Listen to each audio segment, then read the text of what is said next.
Good evening, everyone. I want to welcome you to the forum at Lincoln Heights. I'm glad we're all got together here. I'm just going to open this real quickly and then turn it over to the experts and the moderator. We have a great afternoon scheduled for you, and it's all about meet the panel of experts on the subject of Alzheimer's care. And just let me introduce you now to the moderator, and he'll take over from here. Again, thank you for coming. And the moderator is Patrick O'Hare, President of Caring Companions. And it's all yours, Pat. Thank you.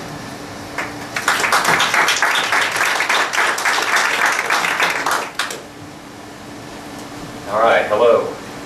I'm going to read a brief bio on our experts, and so when I read your name, please just give a little wave so we know the name and the face together. Deanna Gillis is our first expert. Deanna is new to the 5-star team as a resident services director for the forum at Lincoln Heights. However, she is not new to elderly care. Deanna has an in-depth background in assisted and long-term care environments. As a licensed vocational nurse, she has held several management and nursing positions in the San Antonio area. Her passion, though, remains in assisted living. She can see the difference assisted living provides for the senior versus the healthcare model. Promoting quality of life is what she strives for. Deanna continues to be a caregiver at home as she has 3 teenagers and a 2-year-old. Very interesting. Thankfully, her husband is part of her home team. Not only does Deanna watch out for her clients, but the resident canine and feline of the assisted living area has her attention also. With a military dad who eventually retired in San Antonio, Deanna has learned to adapt quickly as any situation comes up. In fact, she's filling in today last minute for Roxy Mast. Dr. Magda Garza. Dr. Garza is an assistant professor of psychiatry at the University of Texas Health Science Center at San Antonio. She completed medical school at the University of Texas Medical Branch at Galveston and completed residency training in general adult psychiatry and fellowship training in geriatric psychiatry at the University of Texas Health Science Center at San Antonio. Dr. Garza is highly involved in the clinical, teaching, and research mission of the university. She directs a geriatric psychiatry teaching clinic that specializes in the diagnosis and treatment of cognitive and mood disorders in the elderly population. She consults with community nursing homes providing mental health services to this vulnerable population. Her research expertise is in treatment and management of patients with Alzheimer's disease, whereby Dr. Garza serves as an investigator for the Texas Alzheimer's Research Consortium and is an investigator for multiple clinical trials involving novel treatments for Alzheimer's disease. And if you didn't get one of these, there is a survey that was handed out, and Dr. Garza would love for you to fill these out. The information is going to be confidential, and it's going to be used internally at UT Health Science Center and Dr. Garza for grant opportunities. So please take the time and fill that out, please. Helen Flores is a Director of Community Relations at Caring Companions and has been in the geriatric service field since 1998. Her undergraduate degree is in health education from UTHSCSA. She has been employed at various retirement communities in San Antonio in program coordination for dementia and dementia care units and in the marketing aspect. Helen impacted the community by providing education and training along with other support services while working as a program coordinator at the Alzheimer's Association for 5 years. Currently, she supports families and professional caregivers at Caring Companions, a personal assistant services company. Helen meets with potential families and clients and maintains a relationship with them as they are getting services from Caring Companions. She also does the staff training program for the many companies at Caring Companions. Helen was also the hands-on caregiver for her father, who had the diagnosis of the diabetic-related dementia. She was a long-distance caregiver for her beloved mother. She is happily married to her husband of 15 years and enjoys playing with her 7-year-old son. Cathy Howell. Cathy is the Director of Total Care Managers. She has been in the elder care business for 33 years, both as a registered nurse and as a businesswoman. Her area of expertise includes, but does not limit her to, short and long-term care planning, coordination of services between between agencies and the client, home management of daily tasks, nursing home reviews prior to placement. Cathy realizes that each client has various needs and can adapt to them. There are no geographic boundaries in her line of work. Cathy can definitely coordinate complicated situations into workable solutions. Patty Sitchler. She is a shareholder in the firm of Schoenbaum, Curfey, and Scanlon in San Antonio. And I hope I pronounced that right. You said all 4 of those things right. I did. You said my last name right. That's Awesome. So this is a tax and estate planning boutique until Patty brought a new dynamic to the firm, government benefits law. Her clients routinely come in to plan for life and death with advanced directives and estate planning. They also come in to talk about nursing home eligibility and use of the Medicaid program, to preserve eligibility for government benefits in light of a personal injury award, and to help young families obtain benefits for disabled children to enhance a child's potential. Patty is certified as an elder law attorney by the National Elder Law Foundation, as recognized by the Texas Board of Legal Specialization. She is currently serving as co-chair of the Long-Term Care, Medicaid, and Special Needs Trust Committee in the Real Property, Trust, and Estate section of the American Bar Association. She is also a fellow in the American College of Trust and Estate Council, and an active member of groups focused on trust, such as Special Needs Alliance. She is named in the Texas Monthly as a super lawyer and one of the best lawyers in America in the area of elder care. She enjoys law so much that in her spare time, she is an adjunct professor of law at St. Mary's University. She teaches elder law and is co-author of a book entitled Elder Law, published by Thomas Reuters, formerly West Publishing. But if you ask Patty what her greatest achievements are, she would say they're first her daughter, Kristen, who is a UT law grad, an attorney practicing in Washington, D.C.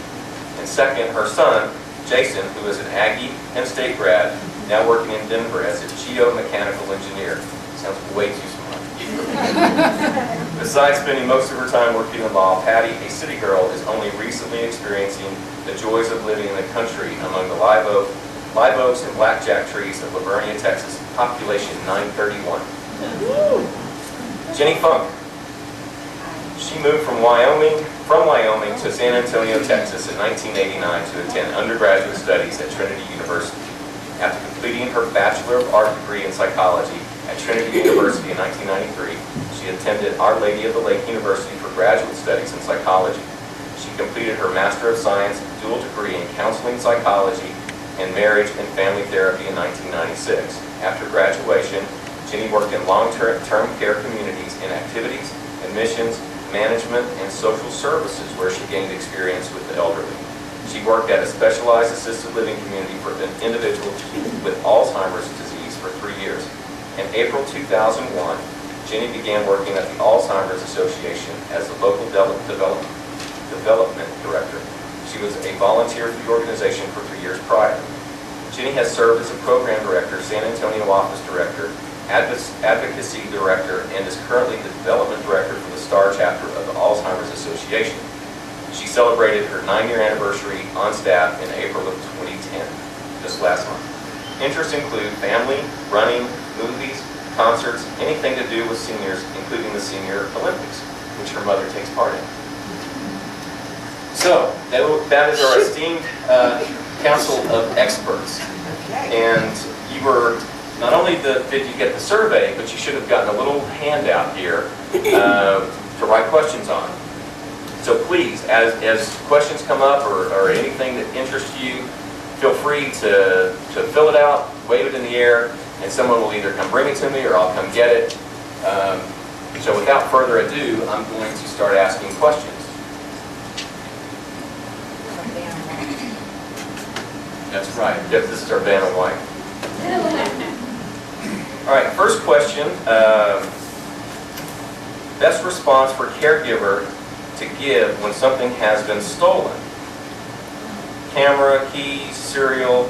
Mom repeats it several days in a row to all the other residents. Who would like to take this question?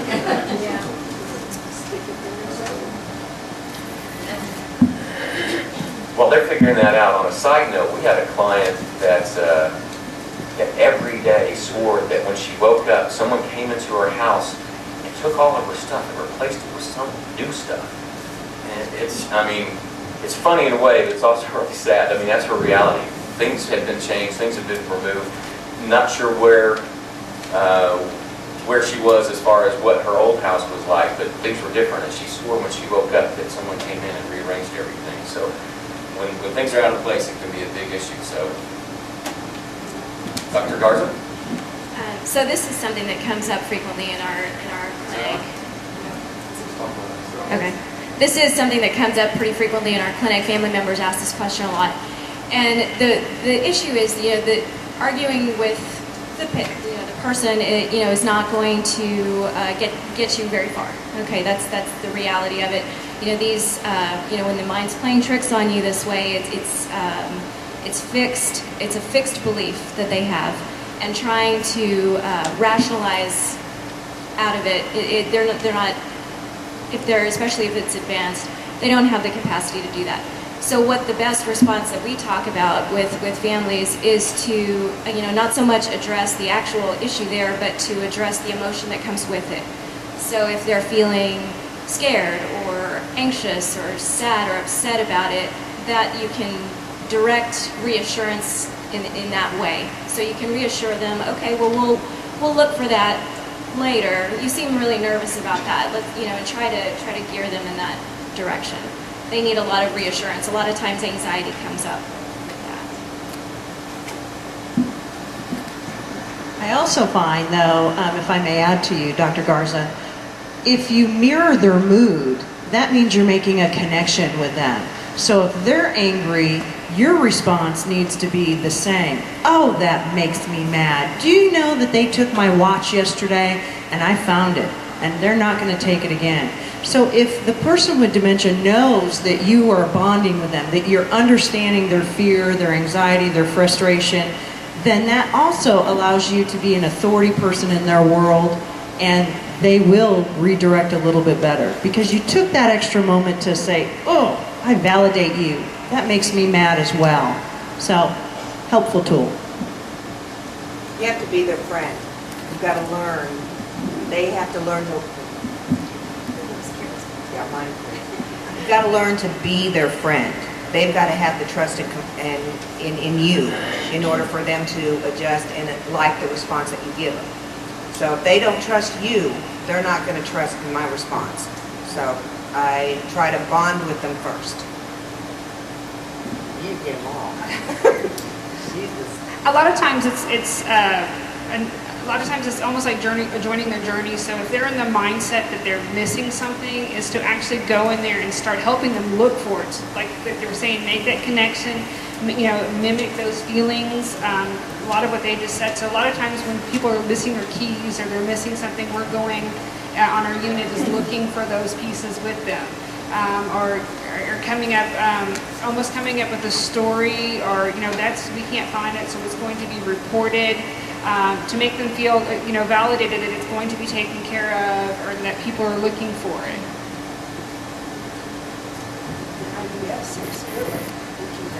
Ditto to all of that. A word that I think of when I hear a story like that, and it does come up repetitively from people who call our helpline, is use distraction. Oftentimes, if short-term memory is an issue, if you can get them distracted, I completely agree. The great thing about all of this is, and as you all know, someone with Alzheimer's disease, it's not going to work right now at 6:35, but if you tried something else at 7:05 or try the same thing, it might actually work. So you never really know what kind of response to give. If it didn't work and they get more angry with you, then back off. Try something else 5 minutes later, because with the short-term memory loss, they do believe that something has been stolen. So we have a great handout that talks about don't reason with them, don't fight with them, don't rationalize. If they say that the sky is purple, go right with it. Distract them, and then if they just keep coming back around to it, that's another thing that does often happen. I think part of that question was, what about when they repeatedly ask the same thing? When they perseverate on the same thing over and over? Again, it's hold their hand and distract them onto something else. Validate what they're going through, look for something, but then oh gosh, we've looked everywhere, let's go get some ice cream and then we'll come back to it. Oftentimes, 10 minutes later with the short-term memory loss, sometimes that can actually be a gift in this situation, because if they're really angry about it 1 minute, 10 minutes later they may not be anymore. And that can actually be helpful, particularly if they're upset. I actually really like this question because I can see how this is a difficult spot to be in. The question is, my mom has mild dementia. How do I communicate with her doctor? If I tell the doctor what is happening while in the office with Mom, she gets very angry with me. I've tried calling the office, but the doctor will not return my call, just her nurse. Is this a normal practice, and any suggestions? I'm going to grab the legal end of that real quick. Okay. The legal end is that the doctor can't communicate with you unless your mother is sitting there or your mother has given permission to the doctor under a HIPAA authorization to talk with you, because a medical power of attorney is not effective until the doctor certified in their file that Mom is no longer competent. So having a medical power of attorney is not going to be all that helpful unless Mom wants to authorize the doctor to talk to you out of her hearing. And that's not under a medical power of attorney, that's under a HIPAA authorization. Yes? So, does that mean if they give you permission, you've got short-term memory loss, and I'm a nurse, so if they give us permission to talk to that other person who happens to have their POA or may not have their medical power of attorney, whatever, I mean, we feel like we get caught all the time. It's not the power of attorney. Until that person has been certified incapacitated, unable to make decisions for themselves by their physician, a medical power of attorney is ineffective. So you can't rely on a medical power of attorney if that person still has some capacity to make decisions.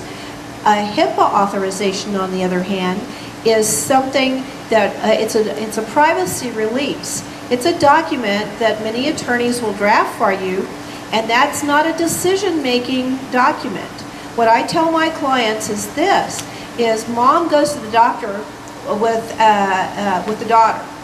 And at the doctor's appointment, the physician gives Mom a prescription. They go home and fill it. Mom takes that prescription and becomes woozy. Well, daughter gets on the phone and wants to talk to the doctor about Mom's wooziness. Going to have to take her either back to the doctor or the emergency room because Mom is not incapacitated. But if you have a HIPAA authorization that simply authorizes you to speak to a medical professional, not for decision making, but to release medical information, private information, then the doctor should be able to just discuss information with you, not decision making. I don't believe that a written HIPAA authorization is effective for psychiatric care. I think you need to have a new one each time, a new signed HIPAA, don't you? Yes. For psychiatric care. You can sign one HIPAA for a medical doctor, and that, unless it's revoked, that HIPAA authorization, that privacy release will allow you to talk to the doctor, not a medical power of attorney, until you are incapacitated. Please correct me if I'm wrong in this situation, but with psychiatric care, if there's any concern about the safety of the patient, or any of those circumstances that would put the patient in danger, or that we have any reason to suspect that there may be self-neglect or any kind of problem in that circumstance, we are allowed to collect information from family members, from other, from primary care physician, from others. So even without that, being able to, disclose what your treatment plan is, or what medications, if the family member objects to that, then you have to pursue the legal route for those things. But if you're just trying to collect information, you can speak with family members in that capacity. It's the same situation, dealing with the doctors. When we go in there, if we know that they have the HIPAA authorization, I have a chart with me. I know the things that we've discussed. I know the things that are going to help keep them safe. independent at home, their medication, whatever. I have the back of a legal pad with the questions that I need the doctor to address that I've already gotten permission from even the family member, even the patient, my patient, who's got short-term memory that I don't want to make mad, but I know she's going to come up with these same questions to her physician. The daughter's going to come up with the same things to the physician. It will say, just like when I go to DPS and they can't drive anymore. I have the tablet that says, we've taken this test 5 times. We have got the study guide. She needs to take the test written, not by computer. The DPS officer, the doctor looks at these things and they've already got an insight to what they're going to be looking at. So without ruining the trust of my patient, I'm able to give them kind of an insight of what we're getting to. Don't let her drive. She needs some medication and we need to do A to Z, or if I can give it to the receptionist first, that's even better, and then I just cue the doctor in with simple cues of what we need to look for. And it seems to work without making my patient agitated while I'm sitting there with them. But I do have a HIPAA. You have to have the HIPAA. So, can I clarify that? So you're saying that you write down things that you need the doctor to know ahead of time? Yes. And give it to the... Yes, because if it doesn't hear, I'm not asking questions. I don't do that. Okay. But we do. We see the things that stress the family out. We see the things that stress the patient out. So those are the things that we want to address. Maybe 1 or 2 things just at that visit. And then I know we're going to have to make another appointment. Because they might not even remember we went to the doctor. But it's alleviating the fear of the family members to protect their family members. Yeah, so along those lines, in answer to the question, if you're having trouble with access to the physician, just utilize every member of the team. If you get to talk with the nurse, then talk with the nurse on all of your concerns. Chances are they will put that in the chart, and that'll be something that's addressed at the next visit. Well, Patty, that was kind of a complicated answer, and so I'm going to read this next one because it kind of segues into that answer that you gave. So do you need more than a power of attorney, HIPAA, and guardianship? I mean, it sounded like you needed all of that and something else, so. What we do, you have the ability to draft or to sign advance directives. This is an advance directive is a business power of attorney, a medical power of attorney, a HIPAA authorization. You can even designate a guardian in advance of need. And actually, you can sign the legislature gets so creative. You can sign a document that says who is going to have possession of your body when you die. Your kids are fighting over who's going to have the body and who's going to take it to this funeral home or that cemetery. And there's a form out there that the legislature wrote that will let you designate somebody who's going to be the person that's going to handle your remains.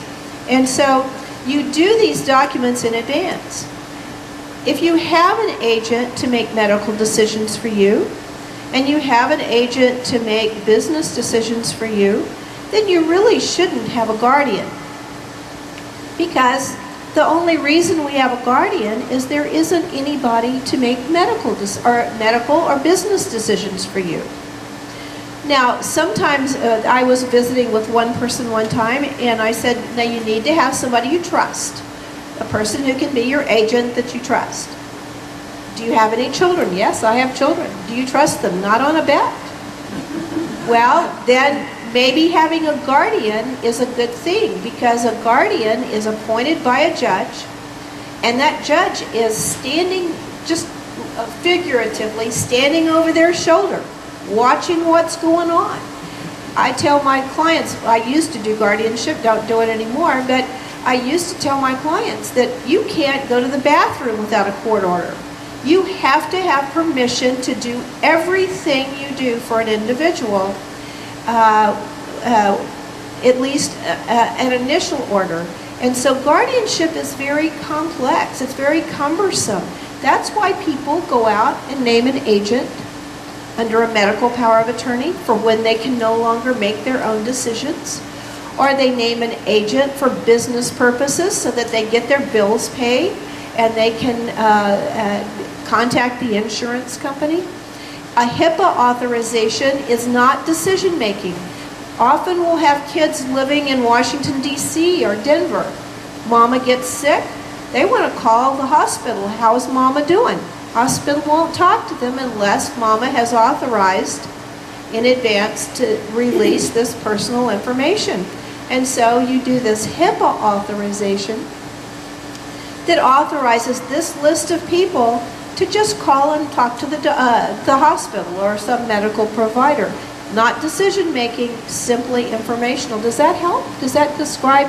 Does that help? So guardianship is something that we often try to avoid, but in some cases, if you're concerned about children arguing back and forth with each other, potential exploitation, or you just don't have children and there's the court has to appoint someone to be your guardian. That's going to be very, very structured. I had a comment more on the subject of authority. I'm a CPA, and if your loved one is still filing tax returns, it's really important to get the IRS's power of attorney to authorize you or someone they designate to talk to the IRS for them if they have a problem, or to sign their tax return. The gentleman over here who is a CPA suggested that it's good to have the power of attorney that's recognized by the IRS. And what I tell people that come to me, and your attorneys I'm sure tell you, that I'm doing a power of attorney for you now. I want you to take this power of attorney to all the financial institutions you have, where you have investments, and you give it to them.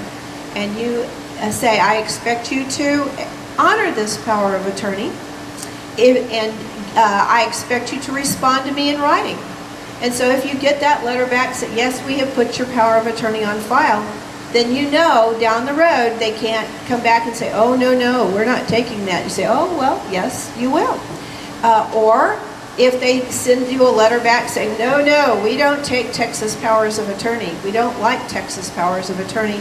We have our own internal document. Sign their internal document and do the power of attorney for the IRS, because this is a state document, and guess what? The federal government does not recognize state documents. IRS, Social Security Administration also has their own internal document. So that wouldn't be a bad idea to have them sign a power of attorney. Yes? I just have a fiduciary agent, a family member, have that power.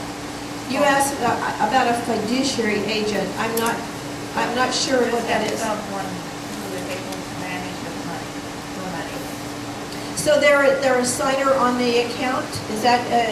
Well, I don't know. I'm asking. Certainly, another way, if you don't have a power of attorney, this is a document, actually. The legislature has written one of these for you, but it doesn't absolutely have to be in the legislative form, but we have one in our laws, a business power of attorney.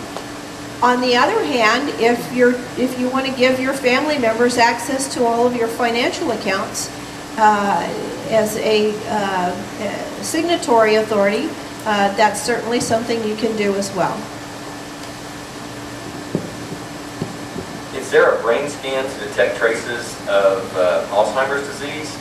If so, will insurance companies cover this expense? There is not as of yet a reliable brain scan. There's a lot of studies that are going on right now looking at different tracers that can look for amyloid deposits in the brain, but at this point they have not shown them to correlate with disease or disease progression. Is there some type of test that's out there that can sort of pre-diagnose this? Unfortunately, no. I did want to let you know, though, there is an insurance. Can you hear me? Hold it sort of Can you like hear this. me now? Okay. There is an insurance, HMO out there that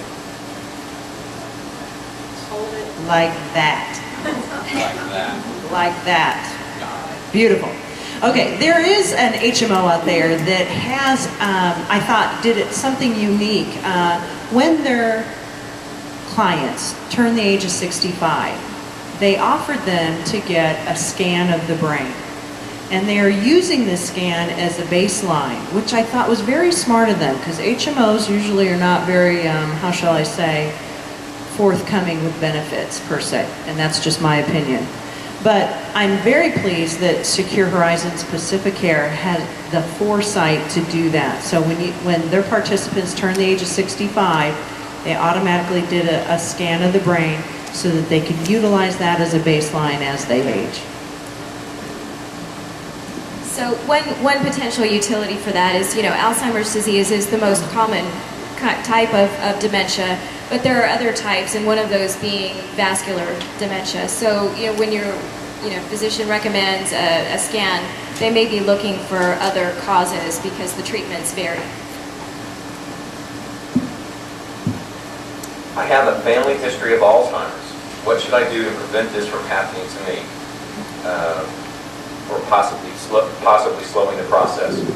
Is there anything that can be done? Jenny wants to answer. Well, I'm most definitely not a doctor, but unfortunately we can't use the P word yet with Alzheimer's disease. There is no true prevention, no matter if you have family genetics or not. You are at a higher risk if you have a family history. However, again, brain scans, there's really not anything that's going to predetermine if your mother had it or if your grandmother, great-grandmother, etc., that you are going to.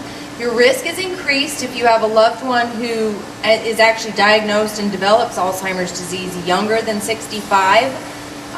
We're talking about very young people in their 40s and 50s. If you have that family history, you are at a higher risk down the line in developing Alzheimer's disease yourself. It is progressive. At this point, there is not a cure, and there is no true prevention using the P word, as we call it. I cannot wait until we reach that point. However, there have been so many research studies that have been done on large families. Why does a 7-sibling family do 4 individuals get the disease and 3 don't? And looking at the types of things that could possibly be related to Alzheimer's disease in our environment. This is a brain disease, but it's also, we don't often think about the brain as an organ in our body. We are taught every day about how to treat our heart, how to treat the rest of our body, how to help with diabetes, etc. Well, our brain is the same way, and they have shown that there are ways that you can lower your risk at getting Alzheimer's disease, i.e., staving it off for 5 years. So if in our destinies, which none of us have control over, but if it were going to happen and we had the ability to eat certain foods or do certain exercise or interact socially, which they have most definitely found, it can stave off the symptoms of getting Alzheimer's disease by 5 or 10 years. Then that's 5 or 10 more years that we've just added to life. So one of the programs that we have, it is very popular, particularly amongst baby boomers, is our Maintain Your Brain. And again, it's not about you can do all of these things, you can be the smartest, brightest, most educated person in the world and still develop Alzheimer's disease. However, if you do follow some things like eating particular foods, not eating other kinds of foods, doing exercise, staying socially active, if you're a right brain and you use your right brain for everything that you do, doing things differently and generating activations between nerves in the left side of your brain, it's a good idea.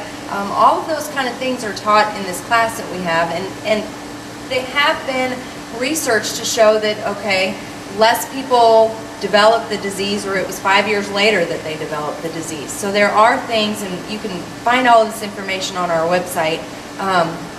So we don't actually have a true way of preventing it. There are 10 ways that you can maintain your brain, and I would highly suggest that we all do them.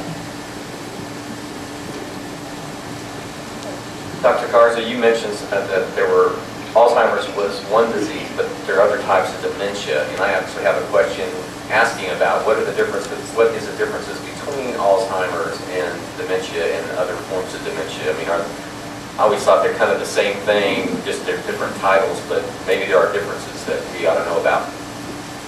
So Alzheimer's has become so well known and sort of becomes synonymous with the word dementia. So dementia describes, the syndrome of, the memory impairment, the language skill impairment, executive function impairment. All of those things mean dementia. Alzheimer's is one specific type, and that's diagnosed based on history and based on brain autopsies. But there's other types, so vascular illness. So if you have a lot of risk factors for having vascular disease, which would be things like high blood pressure, high cholesterol, diabetes, all of these things can contribute to vascular illness. And the same way that you can have little, clogged arteries in your heart, you can have some little clogged arteries in your brain, and they deprive your brain of oxygen in certain areas, and that can contribute as well to memory trouble, executive function, planning, organizing, all of those problems that come up with dementia as well. There are other types of dementia. Lewy body dementia may be another one that you may have heard of, and that's similar to Alzheimer's disease, but there's another constellation of symptoms that goes along with that. So folks with Lewy body dementia will have other symptoms like they may have some Parkinson's features that are similar to Parkinson's disease. They have what we call spells, which are episodes of confusion that are very distinct. And they also have very prominent visual hallucinations. So they'll describe things like little animals or people in the room, and they're very vivid visual hallucinations that are typically not disturbing for the patient. And then, other types. Frontotemporal dementia is another one that specifically affects the front part of the brain, and that has a different constellation of symptoms as well. That typically presents in younger folks and manifests with more behavioral symptoms. Isn't that the one where that's the same as PICS. They kind of lose their inhibitions? They become very disinhibited. There's a lot of behavioral changes. They will, behave very differently than before. Do things like, walk around without their pants on, just very distinct. Yeah, a lot of sexually inappropriate behavior. Are there some symptoms that are parallel with Parkinson's disease and dementia? Well, with Parkinson's disease, if you have a long course with Parkinson's disease, some folks do develop a Parkinson's disease dementia on top of that. And so in that case, the symptoms are very similar to Lewy body dementia, and actually the only way to distinguish, or the only clinical distinction is time. If you had Parkinson's disease before and developed dementia later, then it's diagnosed as Parkinson's dementia. But if the dementia symptoms come along at the same time as the Parkinson's symptoms, then we diagnose that as Lewy body dementia. Anyone else on the panel have anything to add? Any sort of anecdotal behavioral issues between dementia, Alzheimer's, or Lewy bodies? I have a little story to tell. I worked previously in a dementia unit, and one of my favorite residents, who was in her 80s, saw herself as an 18 or 19-year-old woman. And so as I allowed her to live that journey, every time a male came into my unit, she was right up in their Kool-Aid. And she would, whether it was the maintenance man or the pest control man or the EMS guy rolling out, unfortunately another resident, she didn't mind because it was someone of the opposite sex. And so I fondly think of this client who's no longer with us. I often talk about this when I do presentations because she was one of my favorite gals, but she passed away. Previous to that, she was playing ball in our secured unit with her 6-year-old granddaughter, fell down, got right back up, continued playing ball, but unfortunately she broke her hip. And my last memory of Frances is on the gurney, strolling out, flirting away with the EMS guys. Are there any new medications with less side effects, or any new medications that, are, I guess, on the verge, maybe phase 3, that are coming out soon? So unfortunately, Right now, the only medications that we have on the market for dementia, for Alzheimer's dementia, are the cholinesterase inhibitors, which are things like Aricept and Exelon. The Exelon patch is another one, and then another medication called Namenda, which is works as neuroprotective, so it prevents further breakdown and the damage to the neurons. Unfortunately, those are the only medications right now that are specifically FDA approved for the treatment of dementia, and unfortunately, they do not reverse the damage that's already been accumulated in the brain. So, what they can do is delay progression, but even then, it gives you 4 to 6 months worth of a delay. I often get asked the question, do you in combination? I mean, we start them off on Aricept, then we add, a lot of family members will say, what do I add next, or do I take away? So this is what we call the standard of care, which would be the first thing that you start with is a cholinesterase inhibitor, right? So that's the things like Aricept. That's the first one that you want to go ahead and start the family member on. And then as they tolerate that, Namenda can be added to that, again, as a protective medication. And that's the standard of care combination as far as treatment specifically for the memory problems with dementia. Otherwise, the medications that we use we call off-label, which means that they don't have any FDA approval or FDA indication, but we often use other medications to treat some of the other symptoms that come along with the disease. So the anxiety, the mood changes, the hallucinations, some of the delusional beliefs, as the disease progresses and some of these symptoms come on, that's when we look at adding other classes of medication to treat those symptoms.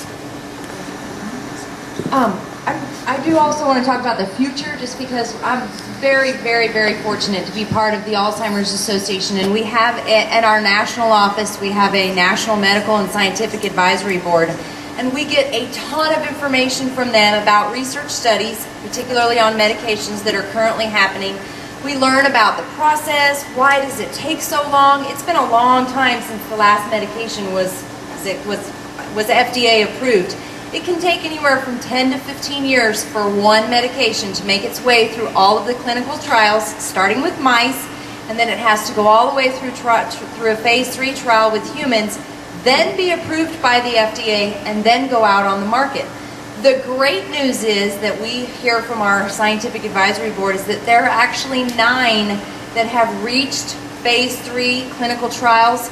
The most recent one has been in the news quite a lot. Unfortunately, it was extremely hopeful because it was different than Namenda. It was different than Aricept. It was targeting a different part of the brain, and I don't even know how to explain all of that, but it's called Dimebond, and unfortunately it made it all the way to the end and failed. Well, we just recently found out that they are going to be able to continue clinical trials on humans, focusing more on the earlier stages of the disease. That yes, it didn't work, it wasn't effective, it wasn't going to be approved by the FDA for the middle to later stages of the disease, but they're going to continue with that particular drug in early stage. So that's very exciting. The other thing, just when we talk about medications and what's coming down the horizon, in order for all of that to happen, it does start in mice, but all of those clinical trials end in human beings. So we have a national initiative that unless people are willing and their family members are willing to have their loved ones go through clinical trials with very good physicians, and there are clinical trials that happen all over the world, including right here in San Antonio, where they've made it all the way through, or they're in phase 2, phase 3, and they need human beings who are in the early stages or who maybe have a family history of the disease. They need people to participate in order to find out, and then the next great thing is that when a drug makes it all the way through those files, it has to go through the FDA. In the past, it's taken years to get one medication approved by the FDA. We understand why, because the last thing you would want is for something to go out on the market and then have to have a huge recall. We've seen that happen. The Alzheimer's disease itself is the first, first disease of any kind where the FDA actually approved to have someone with the disease sit on a committee at the FDA and sit on a panel and explain to those people at the FDA that, look, I'm in the early stages of this disease. I don't have very much more time. We need you to fast track, particularly any medication related to Alzheimer's disease that's coming down the pike that you guys could approve, as long as, they have to go through everything they do to approve it. But there are 4 people now that are working, that are what we call lay people, who are working with all of those researchers and all the people at FDA to be able to let them know and advocate for the FDA to fast track all the medications that could potentially make it through phase 3 trials. So that's extremely exciting. And next month we have one of the individuals he lives in Colorado. He's very young, he's in his early 50s, he has Alzheimer's disease. He's coming to speak at our symposium, and he is one of those people that sits on that panel at the FDA. That's very, very hopeful information, and it's good news for all of us that, we're finally, this disease is getting so much more attention that hopefully it won't take 10 to 15 years each time on each one of these medications to make it through. So there is a lot of hope in the scientific world, and you can see a lot of research studies that are done. Our national website is just alz.org, and you can get information about clinical trials or where can we learn more about anything related to research. But just keep in mind, they need us to help them to be able to try out those medications. And that's just, if I may add to that, Dr. Royal in San Antonio is faculty at the Health Science Center, is actively involved currently in multiple study trials.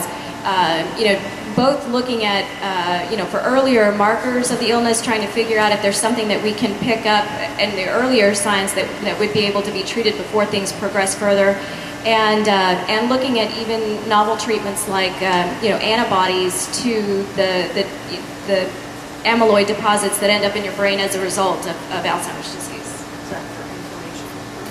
Patty, you had something you wanted to add? Actually, I'd like to take this a step farther, because something that we as attorneys have to deal with is the client that comes to us and says, my dad we've kept him at home as long as we can, but he's very aggressive.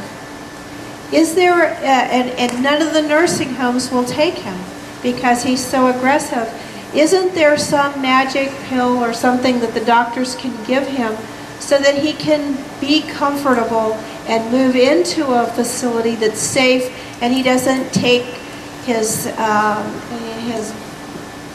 water bucket and bop his friend on the head next to him at 3 in the morning? I wish we had a magic. That would be wonderful. But that does come up frequently as well. As the disease progresses, behaviors tend to become more aggressive. Folks get more agitated. And we use medications, depending on the degree of the irritability or the agitation. We use different medications. A lot of times, some of the anxiety medicines, some of the depression medicines can help to calm folks down. Unfortunately, also, if it's progressing, we may need to use stronger medications, such as antipsychotic medications. The discussion that we have with families, in that case, is weighing your risks and benefits, because of course these medications, they're very strong medications, and they're not without side effects and very potentially bad outcomes. Specifically, the antipsychotic medications, they were being studied for the treatment of dementia-related behavioral problems, and the studies had to be stopped because they were finding that the folks in the treatment groups were having more strokes, and there was a higher mortality rate in those folks. So we have the discussion with families about, what's the greater risk? Can you tolerate the risk of the medication in order to keep your family member calm and at ease and not engaging in aggressive behavior. And sometimes that is the case, especially when the aggression has turned to violence and threatens exactly that situation, threatens their ability to stay in their nursing home. What we're seeing is the preventative side. If you start them on a medication, and correct me, but I'm seeing better results with my patients in home. If we start them off on a low dose, not on an as needed basis, but on a routine basis. They're medicated in the morning, they're medicated in the afternoon, and they're medicated at night. And that takes the edge off of it. So therefore, just taking the edge off sometimes. And I discourage family members from going in there, okay, I want one of the big ones. I want an Ativan, I want a Zyprexa, and I want a Seroquel, and I'm going to keep them all. And those are the three biggies on there that we seem to use in the home. I encourage one at a time. Don't start piling in the pills to keep them calm, because then you don't know which one's effective. Yeah, and your question was geared toward families who are, their loved one is at home and has been aggressive at home, and then you're looking at placement. Anyhow, what we do typically at home, when family members want to keep their family member at home, that's when we're a little more aggressive with the medication management. A lot of families will say, no, I want to keep my loved one at home as long as possible, and that's when medications can be the most helpful, because you don't have the same kind of social help or network of help that you would in a nursing home. So, that poses a unique challenge. Well, they're too aggressive at home to go in the nursing home, but typically what we see is if you can get them into the nursing home, a lot of times you can minimize the number of medications that they require because of the structure of the nursing home and the staff that's able to respond when there's, things that are triggering some of the behaviors. I don't know if that might be working now. Try it again. Patty, I think this one's for you. If I have been signing my husband's bank documents, IRS, CDs, is that incorrect? If so, what do I need to do? Well, it sounds like we've got a wife that's signing things for her husband. I'm not sure if she's on the account or not. It doesn't sound like it. So they're coming to get you. I try to be really pragmatic. I don't know who handed that question in. And I have a colleague, I have several colleagues here that are going to go back and say, oh my gosh, do you know what Patty said in public? But is that what your husband, first of all, do you have a power of attorney for your husband? If you have a power of attorney for him, you can sign his name. Do you sign on his bank account? You can sign his name. Does he want you to sign his name? I tell my clients, if he wants you to sign his name, and he's telling you to sign his name, sign his name. It's who's going to, if you're doing something that is illegal, in other words, he has his separate property and he has his kids over here, and you have your separate property and you have your kids over here, and y'all agreed to split the expenses, and you're signing his name to pay your expenses, now that's an issue. Don't do that. But I signed my husband's name, and don't tell him that. Actually, you couldn't tell because he just kind of scribbles, so I just kind of scribble.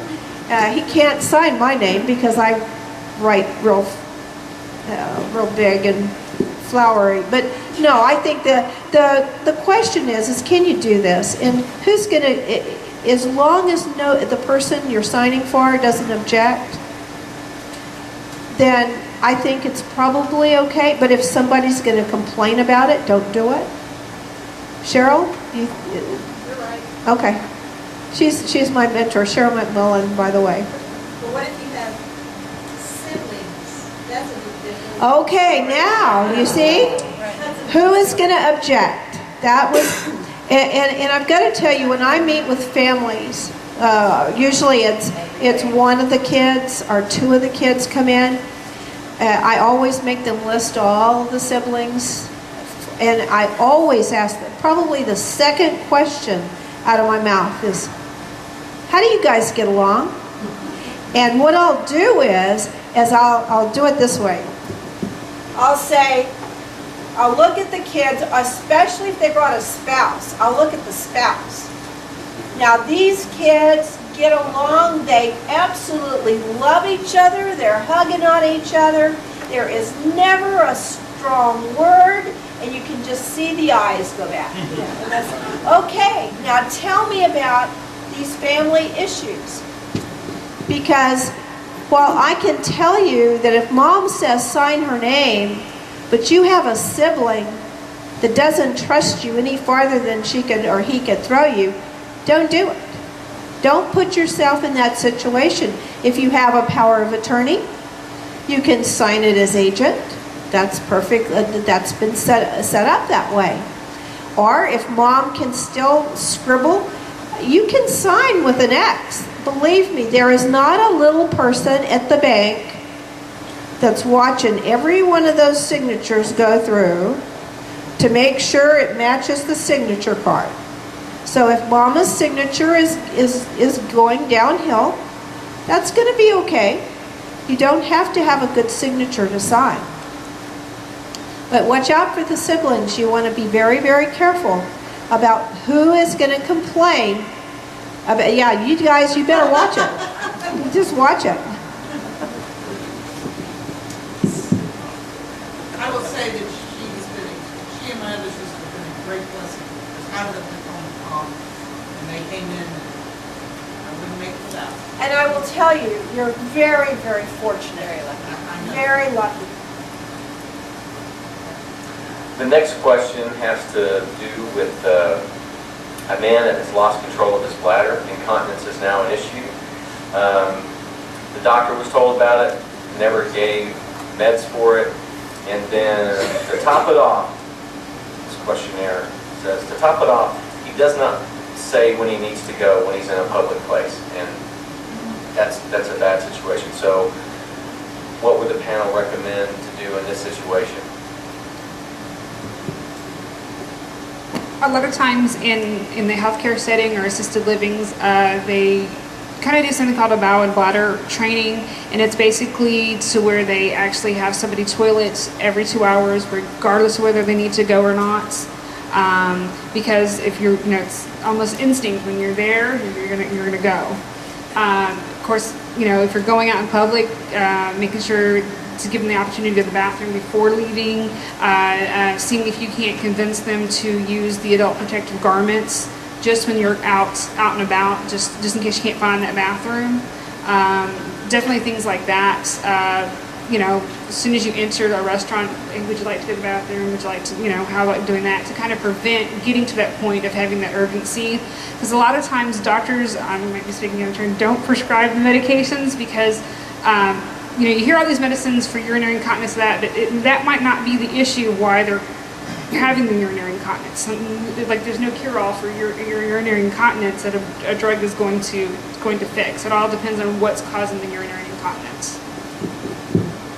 And my question would be, was it a general practitioner that said I'm not going to give them anything, or do we go to a urologist, a specialist? Sometimes the urologist is more apt to give them something for the incontinence than the family practitioner because it's a specialized area. So they're going to look at the bladder, not the incontinence, so to speak, but they will be the one that will specialize in that area. And that's a good point that you brought up as well. What is the cause of this? Is this really not a physical problem, but more, just, not recognizing that trigger or that cue, not understanding what they're doing. So it's worth working up if it's a big problem. If you want to talk to your doctor and say, no, this is very serious, we need to go to a urologist to further work this up. Or, if it's more behavioral than using those behavioral interventions. And, they may be hesitant about the medications. A lot of medications, especially the medications for this type of symptom, have side effects of making you more confused. So they may be hesitant about that. be good to ask you, Doctor. Jenny wants to add to that, so. I just, and not talking about the medical side of it, one of the things that I heard was a cue. I think that is one of the reasons that happens in public is because, and I'm just going to relate to stories that we found, is that for some reason, that is a cue for someone with Alzheimer's disease to go over to that and go to the bathroom. We all have cues, and cues happen with this disease for some reason. That is a cue that, again, the brain and as all of you are in this room because in some way you're experiencing this. So you know how awful it is and you know how bad it is, and that is just straightforward somehow becomes a cue for someone where they no longer have that brain capacity to know, I am in a room full of people, you don't go do that. And so they do it. And I think that also brings up an even deeper issue of suddenly that means if that's happening in public, you do find yourself publicly knowing and realizing that you've reached a point where you are now the caregiver for someone who maybe has taken care of you your whole life, whether it's a parent or a spouse, etc., that now you're faced with, and it's so hard, and we talk with families every day about this, giving permission that, yes, in that case, you're not going to wrestle someone to the ground to make them wear Depends, but that is a point where you do have to make decisions for your loved one that you would have never, ever, ever wished upon anyone else or yourself, that you would get to the point where you'd actually have to make that decision or have to say, not ask, but Mom, let's go in, just put these on, we're just going to put these underwear on, just anything that you can do so that things like that, if they do happen, that you have kind of plan B. But I think that is the bigger issue of, unfortunately, you're at the point where you're going to have to make decisions for someone that you would have never. But this disease changes everything. I watched Nancy in our office today do a care consultation with the family, and the family member just kept saying, but I always said I would never do that, and I always said I'm not going to tell my family member they can't drive, or I'm not going to tell my family member they have to wear Depends, etc. And I wish I would have brought him, but when you actually see a slide of what this disease does to the brain, Nancy just summed it up and said, this changes everything. It changes all your game plan and your rules, and I don't want to ever have to make that decision for my dad, ever. However, when you look at what the brain is doing to what this disease is doing to someone's brain, it changes the whole game. And so you unfortunately, as you all know, are faced with, you have to remove that. Don't have that. If there are cues out in public or out in the house that are, maybe they're repeatedly going to the same place to use the bathroom, get rid of it. Remove the cue, things like that. So, I did want to add briefly, because you saw. Not really. I didn't need it. Yeah, talk loud. All right. What I have found very interesting is that when you go to the newer Walmarts and the airports, have you all seen the family restroom? Yeah, one of my colleagues up in Austin didn't know what the heck that was, and it's so, for us, we're taking care, whether it's adults or children, you can go in those restrooms as a family. So utilize it. Amen. Deanna, I've always heard, and maybe you can tell me if this is right or not, that one of the biggest reasons people end up in assisted living or a nursing home is just the incontinence issue. Is that the caregivers, the spouses, or the children, they just can't handle it, don't want to deal with it, and so that's when they start talking about moving into a facility. Did I just hear this and make this up, or is that Yeah, I mean, that's one of the things that we hear when families come in to look for assisted living or nursing home place. I guess I'm not as loud. But a lot of times when families or loved ones are coming in looking at assisted living or healthcare or whatever, that's usually one of the complaints that they come in with, or concerns that they come in with, is the incontinence issues. So you're absolutely right. It's a big issue, especially if someone's not willing to admit they have a problem to begin with. the idea of pens or something is Because it's also different, because when you're taking, the best way to describe it is I have a sister who has a disability, and even though she needs somebody to tell her that she needs to go take a bath or she needs to go do this, it's hard to be the person doing that and also being the authority figure. So sometimes having somebody different, so a lot of times when I was handling her care, I had caregivers coming there to provide the care for her so I could be the authority. You need to listen to them and you need to go get into the shower. You know what I mean? And somebody else provide that care. It was almost like I couldn't play both roles for her. So a lot of times when families are at that point and they're coming to assisted living because they need somebody to take on that role. It's kind of like you can't be the wife and the caregiver. You got to decide which one you're going to be. So you don't become the bad guy, it becomes good cop, bad cop. Cathy, in your bio, it says that you can definitely coordinate complicated situations into workable solutions. Well, that sounds like a great thing. Is there a typical client? Can you describe, complicated coordination? I mean, how does the case manager work? Number one, I will not get the case unless it is complicated. To find a workable solution, if I could say, yes, I can work it into a workable solution, I would have a Craftsman toolbox sitting right in front of me. I'd open up that toolbox and I would say, where are we going? What do you need? I have to sell the family on that there are people in here that can help. Even if it's from a plumber, if it's coordinating the medications, bringing in the right caregivers. I coordinated an entire trip with an Alzheimer's patient going to Schenectady, New York to visit a family member. That was one of the main issues. I'll never see mom again. Oh yeah, you will. We get a travel agent, we work with the trust department, we work with petty cash, we get the caregiver to go to I forget how the better one was England. Go to Detroit, transfer in Detroit, meet a caregiver in Detroit. The Detroit caregiver puts her on the plane to go to England. She gets to England, the sister meets her. Then my job is to get the coordinator to be back in Detroit when they send the patient back in, because this last year she went and she spent hours and hours wandering around the airport in Detroit with one shoe. She missed her flight. There wasn't a caregiver with her. So my solution was, okay, let's just line up everybody's got $50, everybody's got access to the plane ticket, everybody's got access to her, we've got a list of an emergency preparedness plan if they're all landing stay on the tarmac, what do they call that thing, for hours. What are we going to do? How can we solve that? So and every situation is so individualized.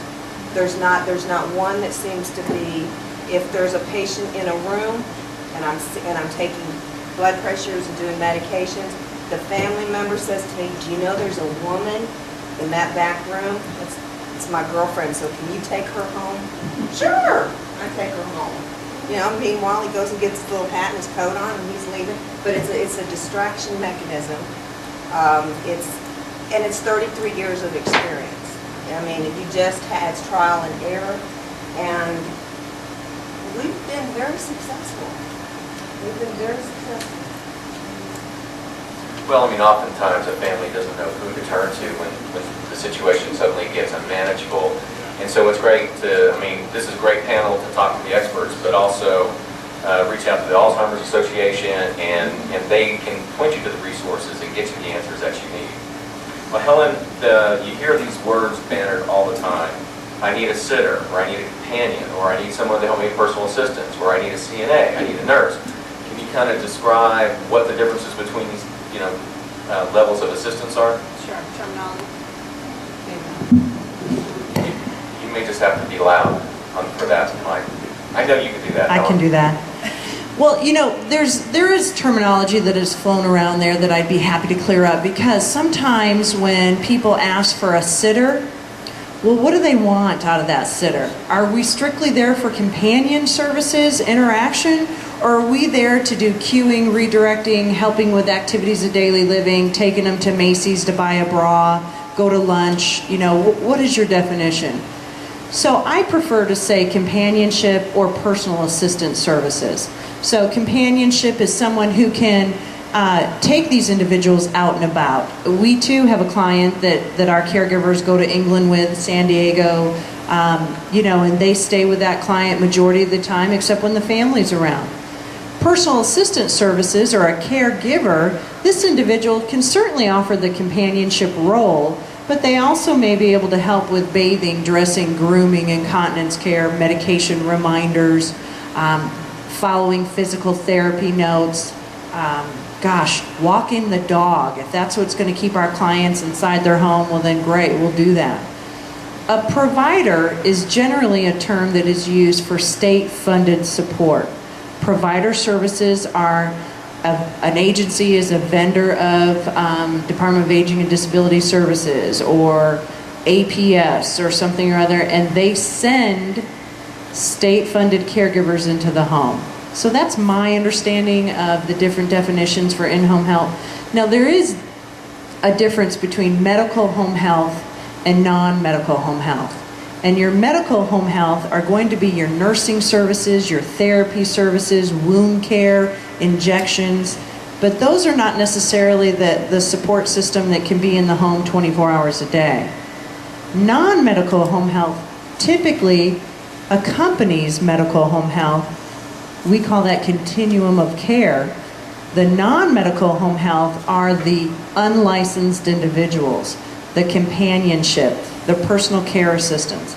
Now, some of those individuals that provide personal care can get a certification called a CNA, Certified Nursing Assistant, and that's an 8-week course that an individual takes and passes and has to be certified by the state of Texas.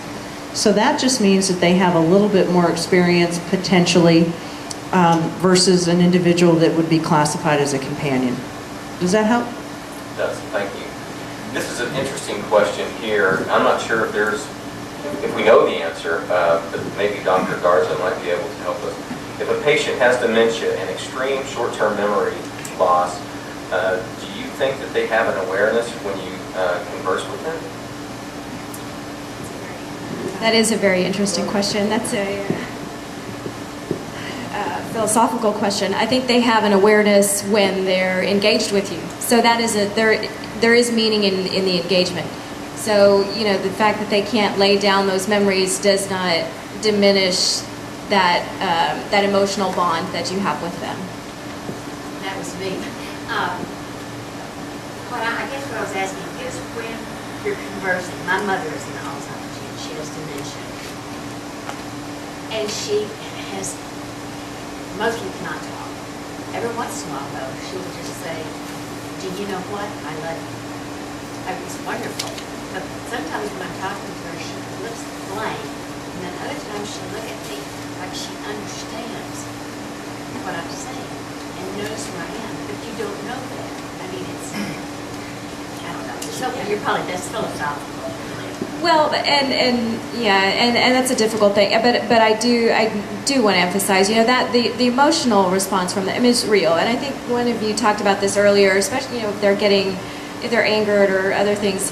You know, it's important to mirror that, and if they're feeling love toward you, that's the real thing. If they're talking with you, they're conversing with you in that moment, that they are being genuine, as far as we understand. Yeah. I just wanted to add that there is more ways to communicate than just verbally. And so I wanted to bring to your attention that nonverbal signs of communication play a major role. In fact, they say communication is 90% nonverbal. So if she's reading your tone of voice, your eye contact, your hand gestures, your body language, you are conversing with her.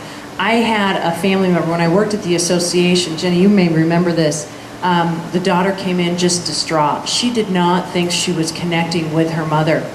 And so we talked about these other ways of communicating. We know long after the Broca center of the brain is affected by, your communication is affected in the Broca center of the brain, maybe verbally she's not able to interact with you. but that doesn't mean her reading skills or her writing skills have been affected as well. And so long after the verbal communication is gone, the reading and written skills are still intact. So I would recommend switch up your style of communication. So start writing your notes. Yes, start singing a song. Good. Because in this particular case with this woman, do you remember that, Jenny? She came back in crying to tell us that she connected with her mother. Her particular scenario was her mom was in a dementia-assisted living unit. She went every day, just didn't feel like if she was connecting with her mother. And we recommended that she start journaling her thoughts to make her feel better. But also has she tried writing a letter to her mother? Brought the letter to her mother, they went out on a park bench, sat, and her mother read the letter, and then turned around and asked for a pencil and wrote right back to her. Powerful. She started to cry. So from there on, she brought a notebook every time she went, and they conversed by writing notes to one another, and they connected. And there lies the movie, The Notebook. Yeah, that's a nice story. Patty, this is a quick question about what is an at-home DNR? I'm sure we talked about DNRs, but what would be an at-home DNR? It's probably an out-of-hospital DNR. Do not resuscitate. And this is something attorneys should not, I believe, should not be providing, because your doctor must sign this. Your doctor must explain it to you, and it just means that if your heart stops, they're not going to use the paddles to resuscitate you. They're not going to come in and break your chest bone trying to get that heart going again. And I'm sure the doctor can tell you it's not like on television. They don't revive you and you're good again.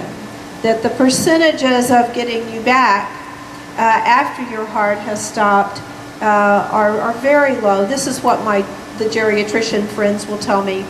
And so you can sign a document saying that if my heart stops, I do not want to be resuscitated. You can get a little, it comes with a little armband like a hospital bracelet, or you can get a designer bracelet for about $12 from the state or the city that says you have assigned an out-of-hospital DNR. I found out, I thought this was statewide, that you could stick this on your refrigerator, and that when EMS would come in, they would look at your refrigerator and see your out-of-hospital DNR and not hit you with the paddles. Well, my nephew is a fireman in Pflugerville, and I asked him, do you go to the refrigerator? And he said, are you smoking dope? I'm in there to get the heart started again. And so no, he said, we don't go to the refrigerator. Come to find out, that's actually a Bexar County thing. That they know how to do it in Bexar County. We're teaching them in Pflugerville how to do that. But somehow you need to make it prominent, because there is no lawsuit, by the way, for wrongful life. So if you said, don't resuscitate me, and sure enough they do, and now you're paralyzed in bed and you're mad because you are ready to go home, you can't sue them for keeping you alive. Let me ask that. They're going to resuscitate until you show them a document. They have proof. They're going to, if you call EMS, they're going to resuscitate you. If they don't have that. Can you talk about how it differs from advanced directives? Oh, yes. Actually, I was talking to the nursing home once, and they said, yes, the client gave us the directive to physician, and so we have a DNR. And I said, well, wait a minute. You have something called people refer to it as a living will. But this is a directive to physician and family or surrogates. And I call this nothing more than a letter to your doctor and your family, telling your family, look, I'm unconscious. I can't talk to you. So if I become unconscious and I'm about to die, I have an irreversible or terminal condition and I'm about to die, this is what I want. I want every machine in the book. everything they have at the hospital, plug me in, keep my body alive. And you can actually say that. I can't promise you it'll always be successful, but you can say that. Or you can say, look, just keep me comfortable. If I'm not going to wake up, don't keep my body alive. If I'm not going to get better and be able to walk out of this or roll out of this facility, don't put me on a feeding tube and keep my body alive for 17 years. You can say that in a directive. The do not resuscitate says that if your heart stops, don't hit you with the paddles and get you started again. So it's a different kind of document. You don't have to sign a directive to physician. You can give this message to people in advance. That's what Terry Schiavo didn't have. If you'll recall, Terry Schiavo was about 27 years old when she lost oxygen to her brain for whatever reason, and she was in a vegetative state, I believe, for about 17 years, and her body was kept alive. And so you can say, that's not quality of life for me. You can qualify it. You can say, as long as I can get out the door and look at the mountains in the distance, that's quality of life. As long as I can see my family members and communicate either visually or orally, that's quality of life for me. You can put as much description in that directive as you want, or as little. Do understand that withholding a respirator is part of it. Withholding a feeding tube is part of an advanced directive, a directive to physician. Withholding an IV is part of that directive to physician. So you need to read the descriptions on the back, and if you want to vary it, because again, our legislature wrote it for you. If you want to sign the form, you can. Or you can vary the form any way you want to. Jenny, I think you might know the answer to this, and I just your work with the Alzheimer's Association. The question is, how can dementia be the cause of EOL? And I'm assuming that's end of life. Because, we always think of it as memory loss and there's memory impairment, but it also is a cause of death. And I'll start the beginning of that, and then I'll turn it over to our wise doctor.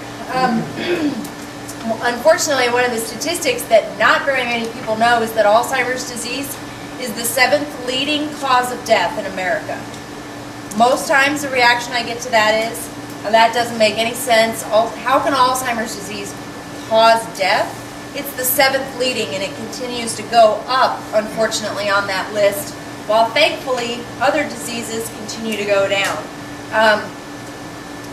And I'll let her describe physically what happens, but if you think about childhood development and Alzheimer's disease, and you put that childhood development chart next to Alzheimer's disease and the stages, if you go through the entire stages of Alzheimer's disease and another medical condition does not end life first, the final stages of the disease, and if you reach that point, are very similar to, starts off with short-term memory loss, then it goes deeper, then it goes deeper, then it goes deeper, and the brain, literally that disease destroys brain cells that tells the body how to swallow, how to drink.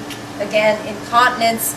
Incontinence is such a very, very big, such a big thing, and it is part of particularly the end stages of the disease, because the brain no longer knows how to, those brain cells are destroyed, and the body no longer understands what it's supposed to do towards the end stages of the disease. So it is the 7th leading cause of death. That's horrible. It's just a horrible thing that it even has to be on that list, but it is part of the progression of the disease that it does. It's more so, I think for a very long time it wasn't listed on a death certificate, so it wasn't really even considered a cause of death, but more and more they do now. There's a question Go coming. ahead. Is there a kind of, and this sounds old, I know, is there a sort of timeline? Average length of someone with Alzheimer's disease is 8 to 10 years.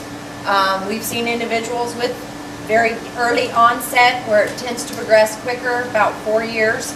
We have family members that have been part of the Alzheimer's Association for more than 20.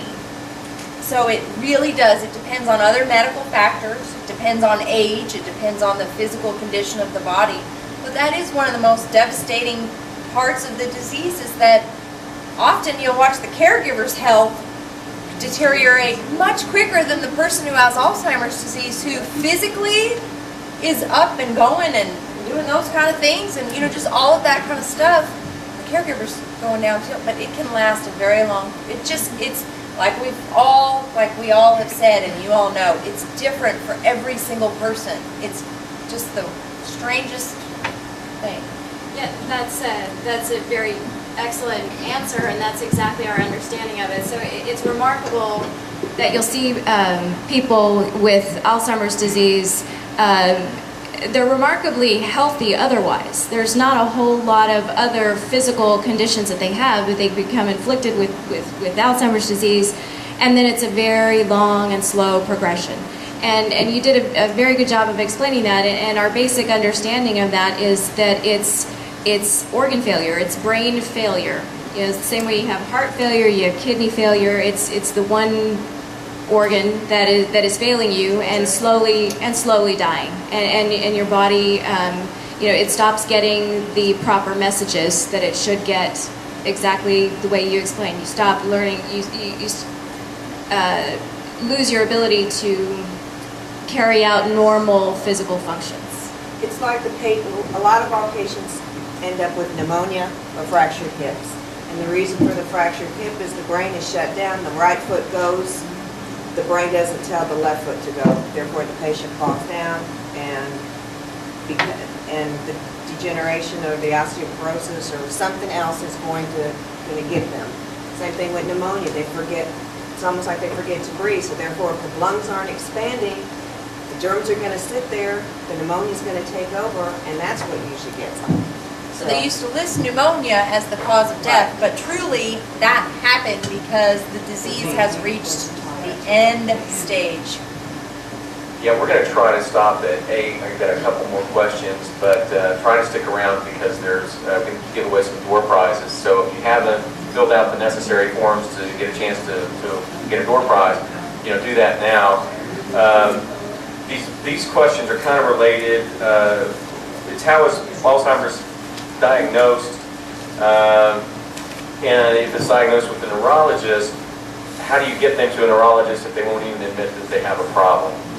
So, how is it diagnosed? Is it neurologist? I mean, is there another way to do that? Dr. Garza, I'm guessing would be the best. It can be diagnosed by your primary care physician, your internist, a neurologist, psychiatrists are often involved in diagnosing memory disorders. As far as getting them there, I've had family members just be creative. I've had a couple of people that come into the office. The husband was concerned about his wife's condition and said, "Hey, honey, why don't we go get our brains checked? Let's go get our annual brain check." And so he brought his wife in, and they both had their evaluations done in the office at the same time. So he sort of normalized it for her and just said, "We're going to check this out, and then we'll see how we're doing in another year or in a few months." That's a great idea, really.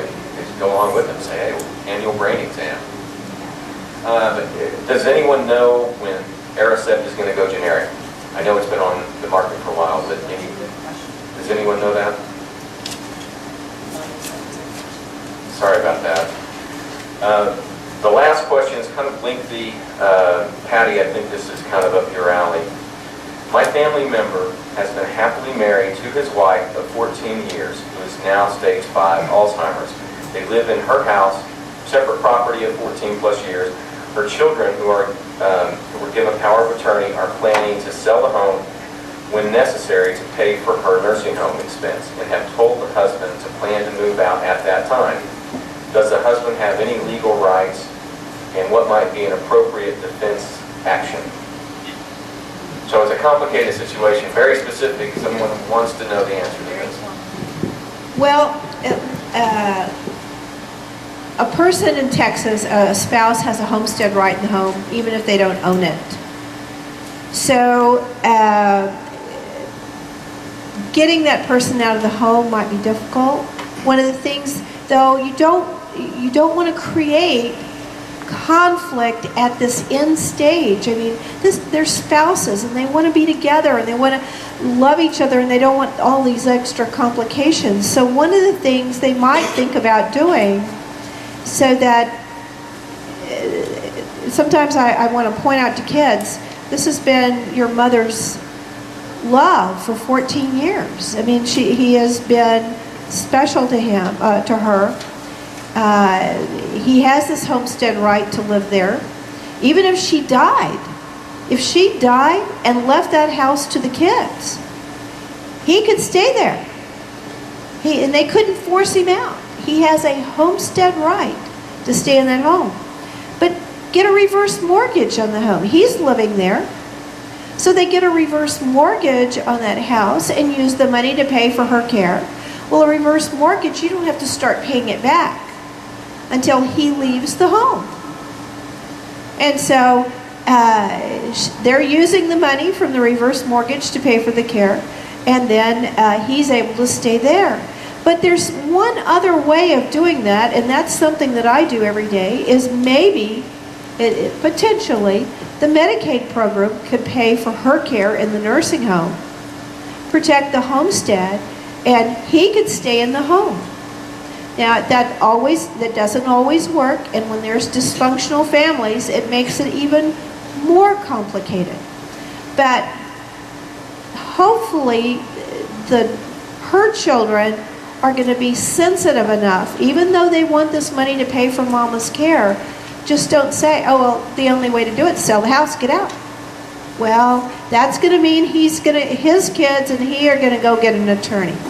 And I'm going to tell you, you get good attorneys, there should not be more conflict. There should not be more conflict. Cheryl and I can do this. Other attorneys here can do this. But sometimes having an attorney there is going to make it expensive, and it's going to make you follow the law. It's not going to be as we said, pragmatic while ago. And so trying to work these things out, I tell people, do you have a pastor that you can go to that can mediate this?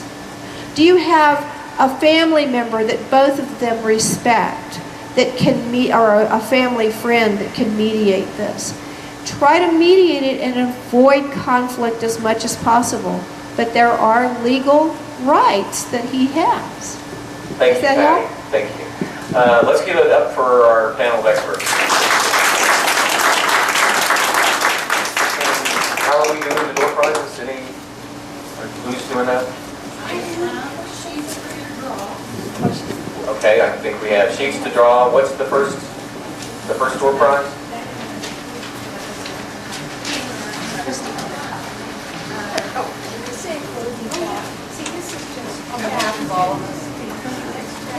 Go ahead, Jenny. Jenny wants to have a closing thought on behalf of the experts.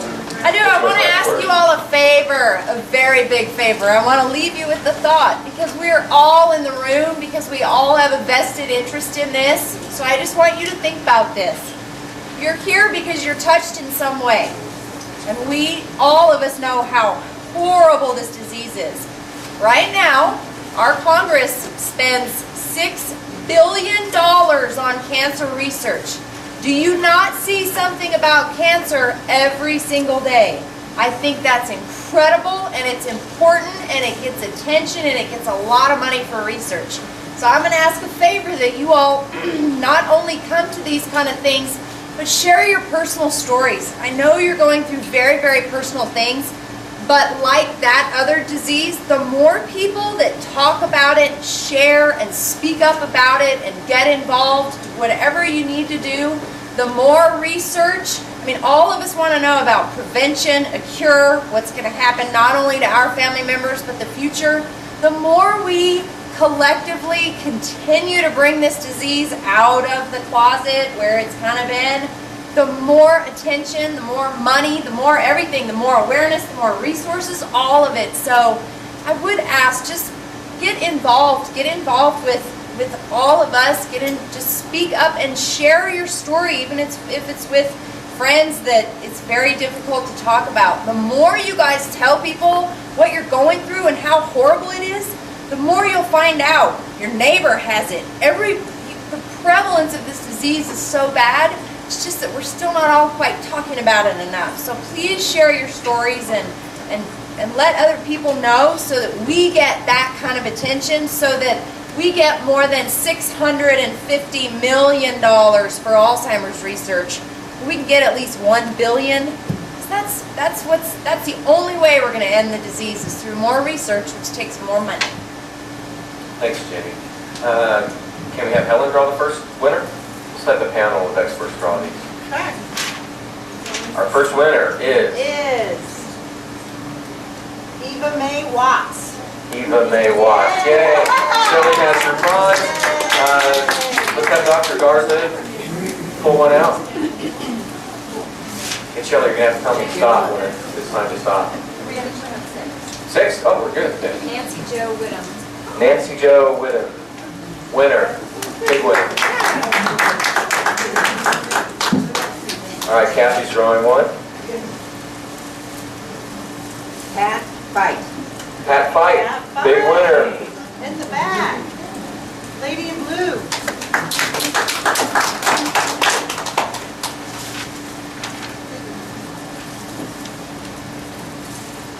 Deanna, who is it? Can we read it? Alan Wales? Alan, what's the one? Well, Is there another Alan in the room? I don't think so. So Alan, you're it. me. Nora and Jesse Pacheco. Nora and Jesse, yay! All right, Jenny. Last one. And last but not least, don't leave this room without taking information off the back table. It's take from all of us. information. It's free resources. Use it. Who is it, Jenny? Sorry, Esther Cruz. Esther Cruz. Big winner. Oh wait, we have one more. Do we have one more? We have one more. We do, that's right. It's the special prize. Special prize. You You don't need to draw it? Oh, we already gave that one away. I missed it. Oh, Tell never them what mind. the special prize was the Blindside movie. Oh, did we get the Blind Side movie? This is a great movie. Did we get another one? You gave that away. Tonight is winner? We have, St. Peter's Park. All right. Thank you all for coming out. Really appreciate it.